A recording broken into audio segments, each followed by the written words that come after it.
Lydia, what's good? Hey, how are it you? How you feeling? is.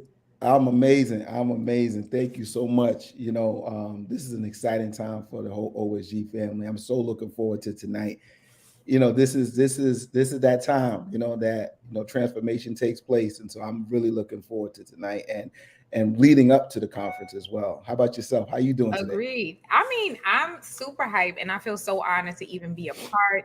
I'm excited to be a part of this conversation tonight. We're going to get into some of the nitty gritty, our facilitators and speakers. But before we do that, I just want to hear from you, like as the founder, just share with us, like, what's the vision? We go from live streams during COVID to Yeah. Teach Jam to, feeding dealing with food insecurities in the works, and now a conference at Columbia University, of all Wow. places that you could be. Like, Wow. tell us, like, such a huge undertaking. What are you thinking? Wow. Well, listen, Lydia. First of all, I know this is truly an honor to be able to do such a conference in our home city of New York, as well as the amazing spot called Columbia University. And so, a couple of months ago, our sister, Dr. Sheena Baez, who I taught at Columbia with this past summer, came up with this amazing idea. Like, I'm not even going to front. I ain't going to take no credit for being the brainchild of this. She says, you know what? I think we should do a leadership conference here at Columbia University. And from there, it was born. And when I keep thinking about, well, what's the purpose? Why do we do what we do in OSG, off school grounds? Why do we do what we do? What every single day as school leaders, community leaders? And I keep thinking, you know what? We do have the answer, and it's simple. Basically, we're going to try to empower all educators and community leaders with the skills and knowledge necessary to drive the transformative change in most of our communities, not only in New York, but across the country. And we're going to deal with the equity issues. We're going to deal with excellence. We're going to deal with ways in which we can make our children lifelong learners. And so I'm so excited about it So because dope. what's what's so key is that the message is almost the same here as it is in Compton, as it is in Newark, as it is in Chicago, about the need for us to start to empower our community, our school community, as well as our children and their families. Yeah, that's powerful stuff. And I mean, man, I just gotta soak that in because I think, the message and the vision is huge, but the why is even larger. Like, so powerful, Yeah. so powerful. So And we see, Lydia, we see how important it is. Again, off school grounds is just more than just more than just a name of our organization and our family. It's really when we are talking about transforming communities and we're talking about transforming schools, we got to look off school grounds. We got to really understand that there are issues that are plaguing our community that we got to deal with and that we got to talk about. And so I'm really excited about our two guests tonight, and I know that these are people who are living this off school grounds mantra every single day. absolutely, absolutely. So I mean, without any further ado, we've got Dr. Asia Johnson in the building, and Philly's finest, Philly's finest. Dr. There she is. Anita Riley Uh-oh, in the BX, the building. BX, the BX is in the building. What's up, y'all? How you Nothing doing, much. family? What's up? What's up? Hey Um, guys. Hey, hey. listen. I'm so excited to see you two here, but I'm even more excited about what you're going to talk about on March 17th and 18th at Columbia University at OSG's first ever leadership conference. And so I'm gonna can I just jump in here, Lydia? And let me just Get in I just there. need to add. Let me ask Dr. Johnson a question. Talk. You and I spent some time together at your school, and I've always heard you talk about these three C's, right? Mhm. The OSG family may be familiar with the three C's, but let us our audience know about the three C's that represent what you do in the community. Well, I'm Dr. Asia Johnson, the legendary principal of the South Bronx, Philly native, Philly John, young John.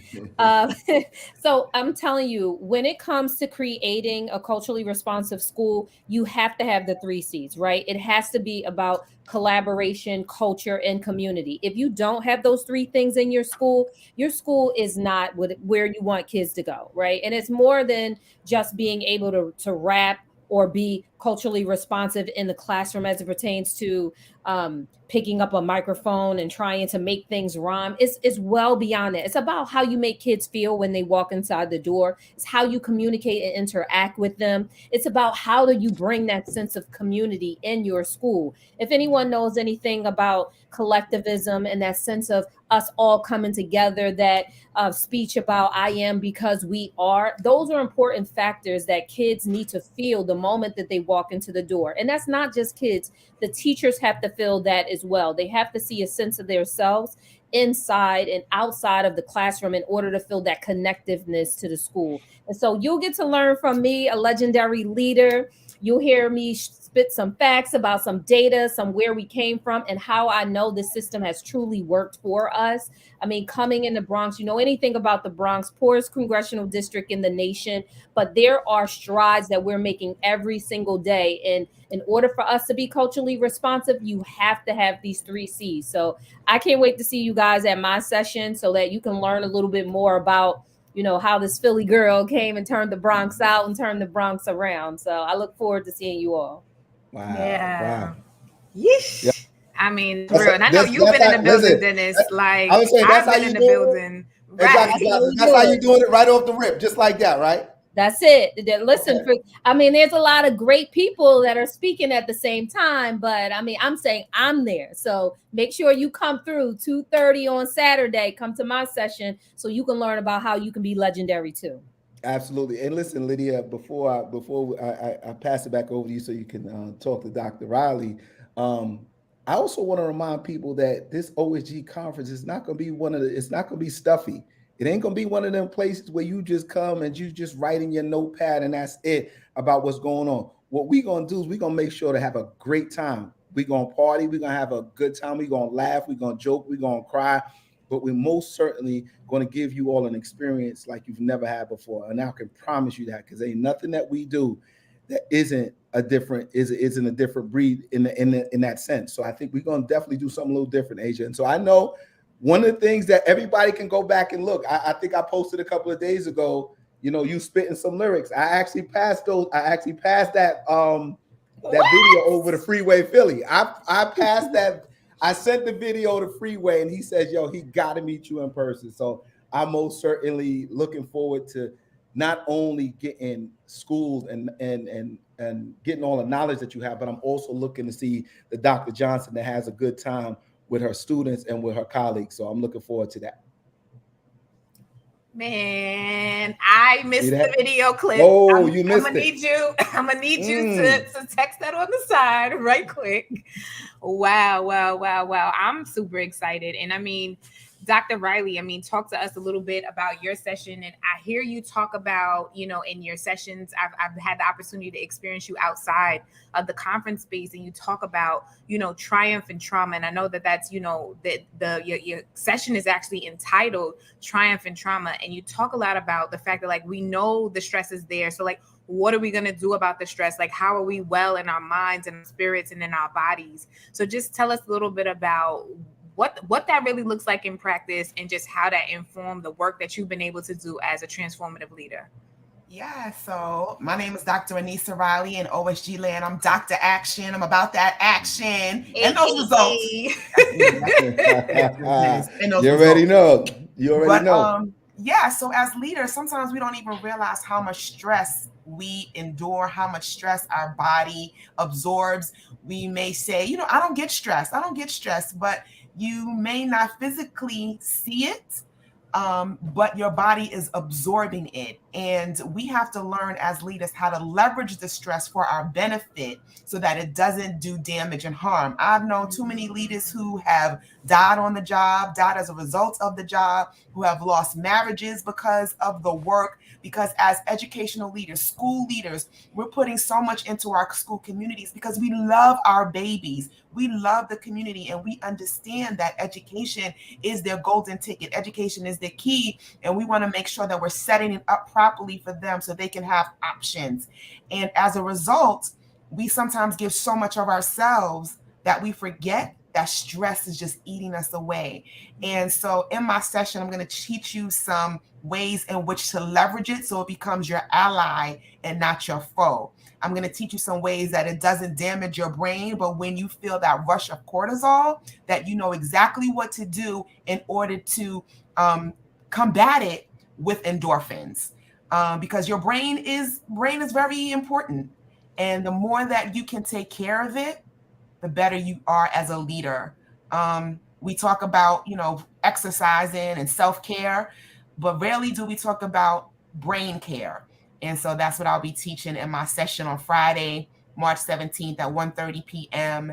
And so if you are interested in learning how to make sure that you can leverage stress for your benefit, then come see me. I'm into brain science, neuroscience, and so I got a little trick up my sleeve that'll help you take care of that muscle up here, that take care of everything else. So that's what I'm gonna be doing. Wow. That's how we, okay. All right. Okay. All right. So listen, so now that we got that out of the way, I want to get to some real questions. I want to get to some real questions that Lydia and I have. And I'm going to start with you, Dr. Johnson. You from Philly, right? And when I think people think Philly, they think Philadelphia, they think about Pennsylvania, but they don't really think about the part of Philly that you from. I just need you to just mention to the people real quick, what qualifies you to have this conversation about culturally responsive school community, especially for when you come from in that part of Philly?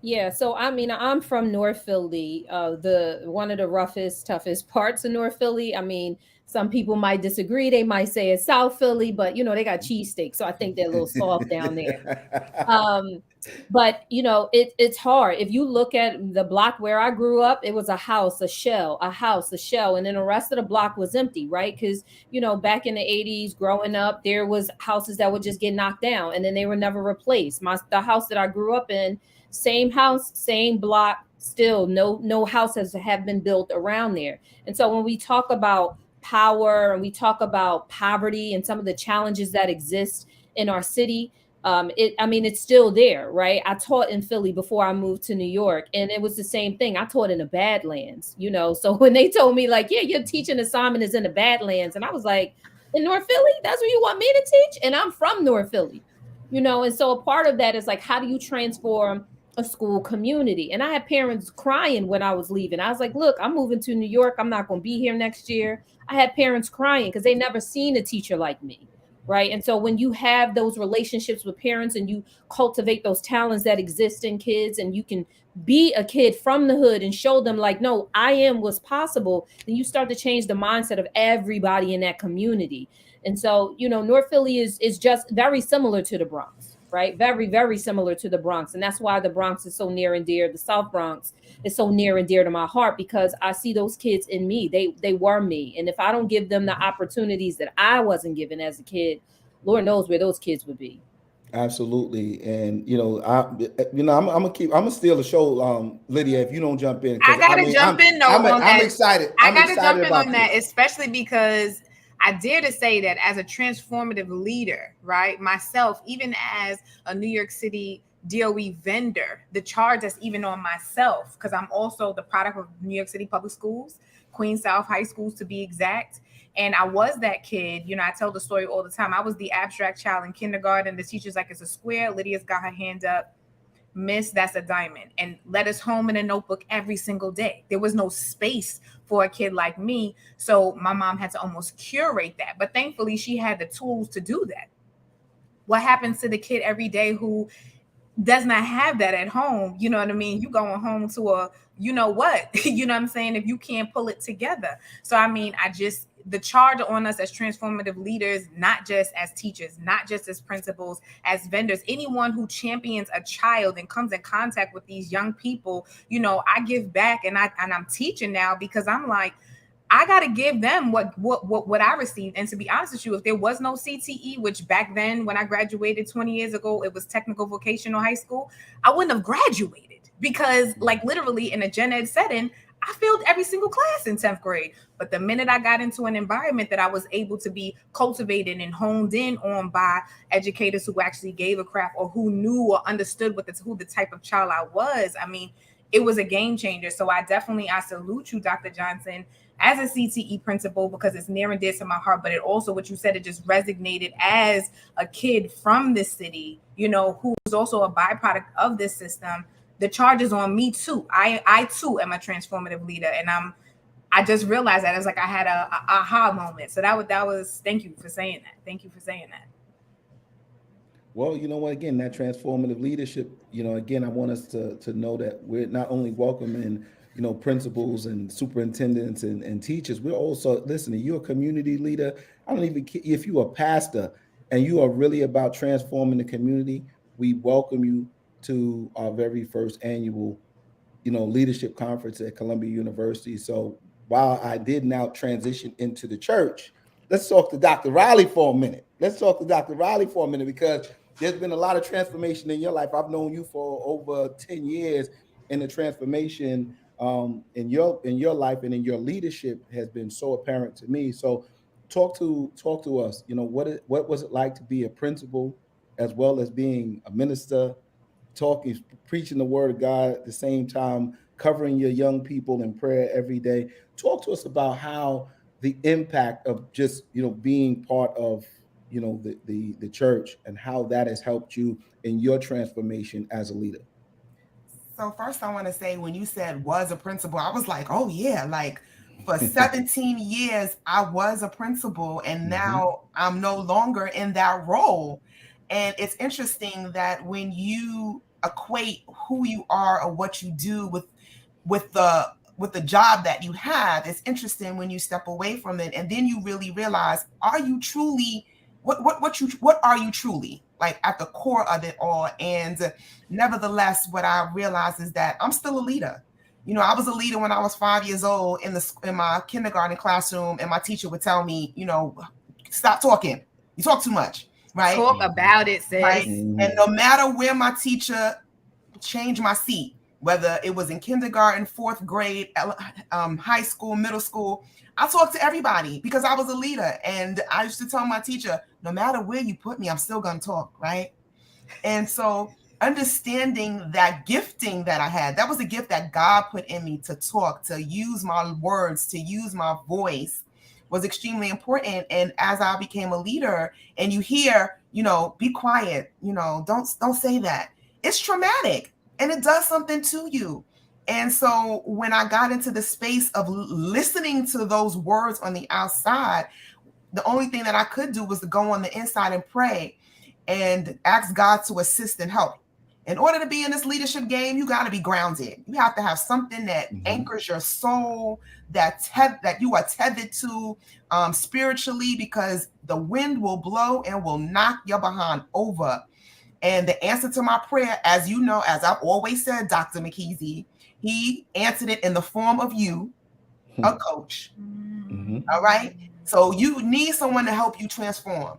So although I was in this cocoon of depression and trauma, because not only was I in a community, leading in a community that was layered with trauma, what was happening to me was traumatic. And so when God answered the prayer and sent Dr. McKeezy into my life and helped to transform, bring me out, remind me of my dopeness. I always say I'm dope. I always say I'm dope now. I knew it before, but I had a moment where I didn't know. But through prayer and God sending Dennis into my life as a coach, I remembered and continue to live in my dopeness. And for those of you who like, what do you mean by dope? Right? I'm good at what I do. I'm real good. Talk that, Dr. Robin. Talk that. Right. So it's too long to say I'm real good at what I do. It's just easy to go, I'm dope. I'm real dope. It must be a Bronx thing, because we know how you feel about Dr. Johnson, and her dopeness shines through as well over there along with prep. Yes. So I was born and raised in the Bronx, so I understand all of that. And if, like Dr. J said, she can make it out of North Philly, and I can make it out of Bronx, we all can do it. And that's what this is about. So transforming communities, transforming babies' lives, transforming adults, just transforming it all. So we're using our ability to transform, our transformative skills that have led us to this conversation today, and then to Columbia's stage, is what we're offering. And did y'all stop to think yet, all three of you, have you stopped to think of the impact that we must have had for Columbia University to open their doors for us to have a 2-day conference at their facility. Have you all stopped for a moment to just think about that and how big of a situation that is? So I was confused at first. I was like, the conference is happening where? Like not at McGregor's, of all the places that we could go, Teachers College, like, and I've actually interviewed in that space. So I have like been in that space, like in a seat, right? I've attended workshops and events there as a student, and then I've actually interviewed there as well. And I definitely felt like I didn't, like I took up too much space there. I felt like there wasn't, I don't know, just the zhuzh wasn't zhuzhing, like, you know what I mean? Like it just wasn't. So I was very confused when I was told what the location was, but I think I'm floored, and I think it's, to say the least, going to be monumentous and definitely record breaking. I mean, of course, we expect every seat to be so, but I'm telling you, if there was only one person there, it would be powerful that we even, took up space on in their marketing of their team. Like, I mean, this is big. This is big. This is big. Wow. Go ahead, Dr. J. What is it like? I mean, again, you're a Dell State. You rep Dell State hard. We know you. But what is this like though? What is this like? Listen, I'm HBCU to the core, right? I love me some Delaware State University. Shout out to my Hornets. That was the best thing that ever happened to me in my life, was going to a Black college. But when I say that, I have been saying, like, I can't imagine that I'm actually going to be a speaker at having my own session at Columbia University. I'm like, this little girl from North Philly who, just like Dr. Action, was told that by every report card conference, she talks too much. That's her problem. She talks too much. That's her problem. And for someone to say in a meeting, hey, like, do you want to write this down? I said, no, honey, I talk a lot and I show a lot. So when we talk about transformational leadership and what you're going to see, you're not going to have a 50-minute session with me sitting and talking. Oh, we're active. We're getting active. Because in order for you to be able to learn and want to hear more about what I do, it's going to take me more than 50 minutes to be able to show you. Right. And so when we're at Columbia, just know this is one of many. So when I do my postings on social media, you will notice mine says first annual, because I intend to be back next year and the year after that and the year after that, until one day I ain't going to have a session. I'm going to be a keynote. Put that there you go. Talk that, Dr. Johnson. What's up, Dr. Reilly? Dr. Reilly, Columbia University. We're going to Columbia University. Not for our first one. Most people don't go there to maybe 10 years down the road. Our very first one is in the halls of Columbia, throughout the halls of Columbia University. So I have a little, secret fact that I had an opportunity to speak on the stage at Corwin Hall a couple of years ago.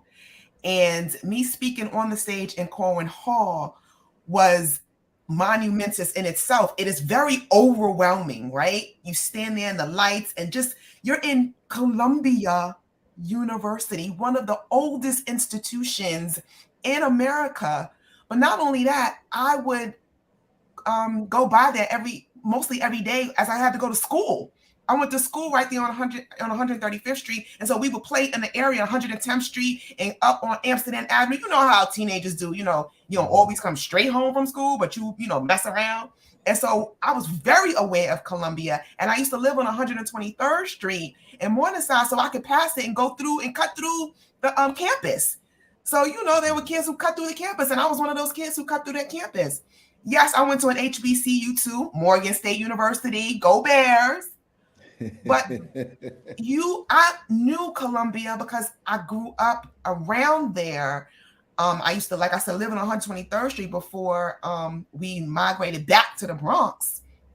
But that has always been something that has been a fabric of who I was and my psyche and knew. And so being able to go back there now and have a session is amazing. And to see your name, on a session, it's like seeing your name on the name and lights. on the writing your name in lights, or having a star on the Hollywood Walk Hall of of Fame. Fame. You know, that's what it feels like. And for people to say you speaking where, you know, you're doing what? And it's funny, they go, Columbia. I want to say, is there another Columbia? Do you know another Columbia University in Crazy. New York? Because if Well- there is, please let me know. Because when I say Columbia University, yes, I mean the prestigious Columbia University. Okay. So Yes, ma'am. It's special. that right there in itself is special. No cap. Isn't that what they said? No cap. No cap. Right, No question. And you know what, Dr. Reilly and Lydia and Dr. Johnson, that, you know, one of the things that, you know, I like to tell people is I started off my career as a school aide. And where did I do it? Right down in Harlem, right down on 120th Street, right on the other side of Harlem. Then I went and taught in the Bronx, came back to Harlem, and I became a teacher at that same school on 120th Street between Manhattan and Morningside, right on the other side of Columbia University. Then I actually went and taught I actually became an assistant principal on the east side of Harlem, and then came back and became a principal in Harlem. And so when I say that Harlem has a special place in my heart, and that Columbia University plays, you know, a really, you know, a very strong role in my life, I can tell you, I've driven past there 1,000 times and didn't know that one day I would be there, not only as a professor, but as a CEO of an organization of amazing leaders that really are going to tear that campus up on March the 17th and 18th. And so I'm really excited about that part, because I can, you know, it's one thing to see it from afar, and it's another thing to step foot in there and really make the type of transformation that I know we're going to make. So it's a real emotional time for me, man, just to know that I drove past there a lot, and I always thought to myself that one day, I just didn't know how, and here it is, that I'm bringing not only myself, but I'm bringing my whole OSG family with me to this conference, and it's going to be dope. I cannot wait. I cannot wait. Well, I'm gonna speak for everyone and say I hope you absorb this emotional time. Like, I hope you really sit in it. Like, don't busy yourself, right? The team got you. Sit in that. Sit in that. Yeah, that's dope. You know, like I said, you know, just like wanted everybody to add talks about being a something. principal, I was a school leader right there in Harlem, right there on 134th Street, and I was also a principal on 125th Street between, you know, Madison and Park. You know, so it's just so, it means a lot to me. You know, it really and truly means a lot to me to go back home. You know, Harlem is home, and Columbia University is the first stop of many for this OSG family. Can I just Dr. add one thing? Reilly, Yeah, I just want to add one thing. Jump in. Yeah, so, you know, Dr. J said she's going to come back as a keynote. Since we the first ones out the gate, just be sure, Dr. J, me and you will be the first keynotes out the gate. That's right. They declared it. They declared session it. leaders to keynote speakers. They call shotgun. They call shotgun. Yes, the 1-2 punch. And I rose from the session. Now we here. Now we here. Now we here. And I too started my career in New York in a charter school in Harlem. Right, that's how I started. So I full did circle. That. This is full circle. Full circle, right on 126 between 7th and 8th. That's where I started. I was there for 4 years. Went to the DOE. Got called back to go to that same school to be the principal there. So the commitment is there. The realness is there. I'm excited. I can't wait for you guys to get to learn from all of us, because I hope somebody is taping, because there's so many sessions that's happening at my session. I'm like, how I'm going to do this? Because I actually want to go to their session too. So I mean, it's so much. So I mean, I can't wait to see you all there. It's going to be an amazing time. We're going to learn so much from each other every year. This is just the first annual. Next year, we're going to do it again and do it again and do it again.